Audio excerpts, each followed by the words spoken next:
जय श्री कृष्णा। स्वागत है आपका श्री भक्ति ज्ञान चैनल में। आज हम सुनेंगे सोमवती अमावस्या की व्रत कथा। जो अमावस्या किसी भी माह में सोमवार के दिन आती है उसे सोमवती अमावस्या कहते हैं। इस दिन सुबह ही गंगा नदी या यमुना नदी में स्नान करना उत्तम और फलदायक होता है। स्नान के बाद गो, अन्न, वस्त्र, सोना आदि दान देवे, तुलसी जी और शिव जी, पार्वती जी की पूजा करे तथा पीपल की 108 परिक्रमा देवे।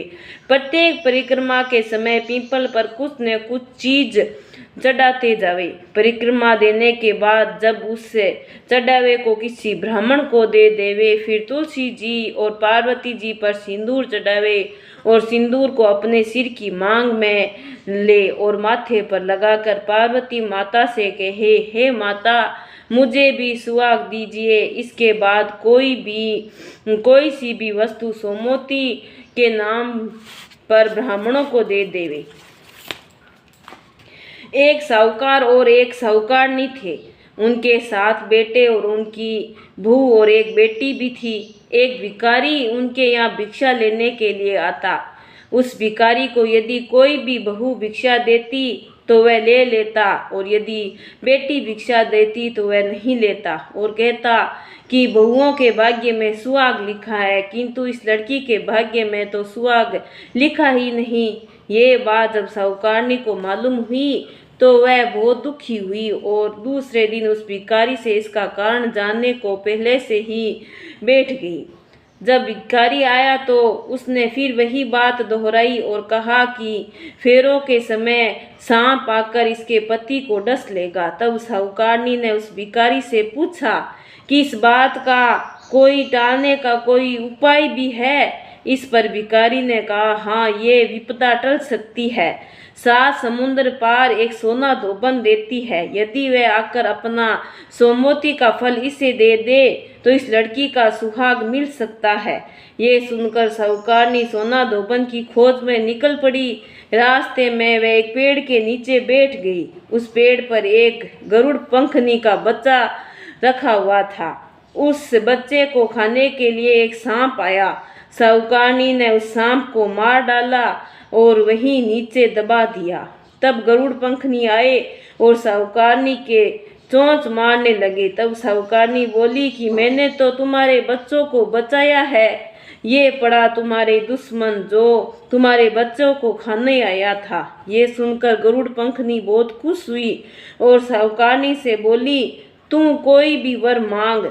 तब साहूकारनी ने कहा, मुझे 7 समुद्र पार सोना धोबन के घर पहुंचा दो। ये सुन गरुड़ पंखनी ने साहूकारनी को सोना धोबन के घर पहुंचा दिया। सोना धोबन के 7 बहू और 7 बेटे थे। घर के कामकाज के ऊपर उन बहुओं में जरा भी नहीं बनती थी। साहूकारनी ने सोचा, अब कैसे बात काम बने। उसने सोना धोबन के रात्रि में जाना शुरू किया। जब सब सो जाते तो वह उसके घर जाकर घर का सब काम करती और दिन निकलने से पहले ही वापस लौट जाती। ये देखकर सब बुएं भी आपस में ताज्जुब करती कि घर का कौन काम कर जाता है। एक दिन सोना धोबन ने बहुओं से पूछा कि अब तुम में कामकाज के ऊपर झगड़ा नहीं होता, क्या कारण है। तब बुए बोली कि सासू जी, घर का काम तो हमें करना है, फिर लड़ने से क्या फायदा। तब सोना धोबन ने सोचा कि आज मैं देखूंगी कि कौन सी बहू अधिक काम करती है। वह रात्रि में बैठकर देखने लगी। थोड़ी देर बाद उसने देखा कि एक औरत ने आकर सब घर का काम करना शुरू कर दिया। उस पर सोना धोबन ने उससे पूछा कि तुम कौन हो, क्या कारण है जिससे तुम अपने आप आकर हमारे घर का काम करती हो। तब उस साहूकारनी ने सब बातें उस सोना धोबन को कह सुनाई। इस पर सोना धोबन बोली, अच्छा, मैं तेरे साथ चलकर तेरी लड़की को सोमवती का फल दे दूंगी। ये कहकर सोना धोबन साहूकारनी के साथ चल दी। घर आकर साहूकारनी ने अपनी लड़की का विवाह रचाया। उस मंडप के नीचे सोना धोबन कच्चा दूध और तांत का तार लेकर बैठ गई। थोड़ी देर बाद एक सर्प दूल्हे को डसने के लिए आया। तब सोना धोबन ने उसके आगे कच्चा दूध रखकर तांत से बांध दिया। तब सांप सोना धोबन से बोला कि ये तो डर के मारे ही मर गया, अब तू इसे जीवन दान दे। तब सोना धोबन ने अपनी मांग और बिंदी में से सिंदूर निकाला, कोया में से काजल, नाखून में से मेहंदी निकाली तथा चोटली में आंगली का दीपक रख बोली, मैंने आज तक जितनी सोमवती अमावस्या की है उन सब का फल साहूकार की बेटी को दिया। इतना कहते ही वह दूल्हा उठकर बैठ गया। ये देखकर पूरे गांव में सोमवती की जय जयकार होने लगी। हे सोमवती माता, जैसे तूने साहूकार की बेटी को सुहाग दिया वैसे सबका देना।